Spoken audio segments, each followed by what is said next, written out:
In today's video, we're going to talk about how designer brands are keeping you poor.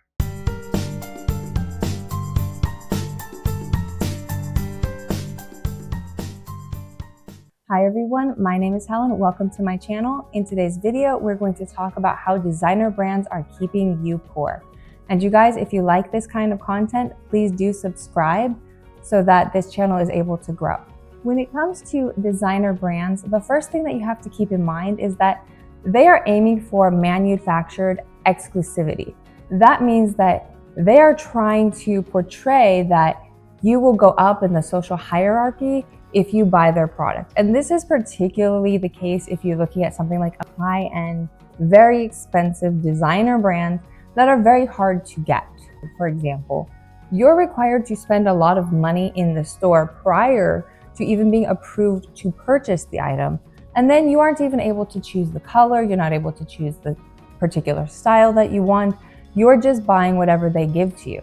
And in that particular case, they're trying to make it look like, oh, this is so exclusive, this is so rare, this is very difficult to get. And they're doing that on purpose. And that's one of the ways that they make you pay a very high price for a single item. So you could be paying thousands of dollars for a purse. And when you're doing that, clearly that's going to be keeping your finances in a pretty low state. You're not going to be growing your wealth if you're going out and buying these items that really don't have that kind of value in reality. The whole point of manufactured exclusivity is to try and portray yourself as being higher up in a social hierarchy when you're comparing yourself to friends, family, or other people in your social circle. The problem is that with modern social media, your social circle is bigger than it has ever been.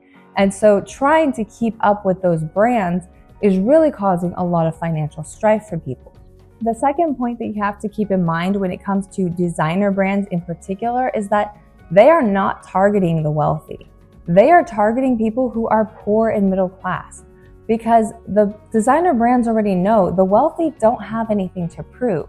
I've talked about this in previous videos, but when it comes to people who are truly wealthy, they're not going out and buying super expensive designer brands. They generally have a very simple style. The reason is that they don't have to prove to anybody that they're wealthy. They know they're wealthy. So the designer brands, they're not targeting those type of people who are aiming for quality over brand name. They're targeting people who could potentially benefit from a brand name, which would be the poor and the middle class. Designer brands are looking for customers who want to look rich, but don't necessarily have the wealth to be rich. So you have to keep that in mind when you're looking at a designer brand. Who are they aiming for? They're not necessarily aiming for people who have the money to buy as many of their products as they want. They're instead aiming for people who are going to struggle to buy those products, because the people who are going to struggle to buy those products, they see it as a benefit to their social standing, regardless of how much it may put them in financial strife. The third point when it comes to designer brands and the ways that they keep you poor is that they keep you in a cycle of trying to keep up, trying to fit in, trying to continue to grow in such a way that you are staying poor, but the brand is getting wealthy. The thing that you have to keep in mind when it comes to these designer brands is that when they are targeting you, they're not being helpful to you. They're not really helping your social status. The thing you have to keep in mind is that in reality, every single person has someone who's above them in the social hierarchy. There's always going to be someone who's more wealthy. There's always going to be someone who has more. But if you think about it from that perspective, you get a little bit more content with what you have, because there's people who have more and there's people who have less. And if you focus on, oh, I want to have these products, rather than thinking, I want to have stability in my life, you're going to be setting yourself up for failure, not success. Chasing after the appearance of wealth is not going to help you in the long term. In fact, it's going to keep you poor. If you're chasing after the appearance of wealth, you're inevitably making your situation worse by spending more than you should. And in many cases, spending more than you should on credit. It's not helping your situation if you are spending without considering the potential ramifications of it. My fourth point when it comes to brand name and how they keep you poor is actually going to be the wastefulness of the brand itself. Now, brand named companies have been found to have a lot of problems when it comes to their products. In fact, there were a few scandals recently where companies had damaged their products while throwing it away so that those products could not be used. And by being so wasteful, the company is adding additional expenses on you as the consumer. They're wasting materials, they're wasting the labor that went into those, and those things still have to be paid for.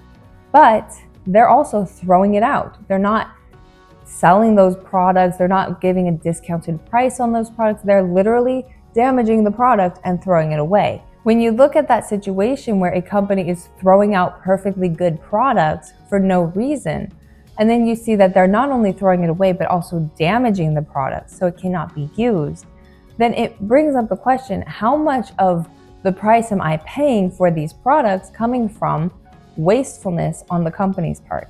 And that's one of the ways that they're keeping you poor. They're adding costs to your products by being wasteful and throwing away items that don't need to be thrown away. My fifth point when it comes to how designer brands keep you poor is really just some basic advice on how you can avoid this situation. Now, the obvious thing to do is to avoid designer brands that you don't actually value.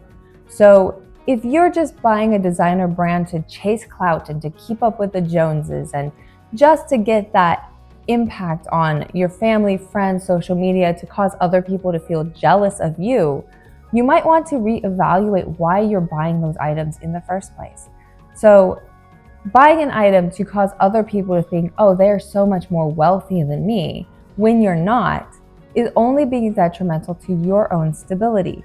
Rather than focusing on buying a brand name item, you should be focusing on building up your wealth, building up your stability, and making your life a little bit better in your day-to-day activities. So focus on enjoying your life, focus on your family, focus on the things that you value. And if it comes to products that you want to buy, there's nothing wrong with occasionally buying something that is a brand name if that item is valuable to you, if you value that particular item. But don't focus on the brand itself. Focus on whether or not you need those items, whether those items will add value to your life, or whether it's something that you particularly want and not something that you're getting just to show off to the rest of the world. If you liked today's video, please subscribe and I will see you in the next one.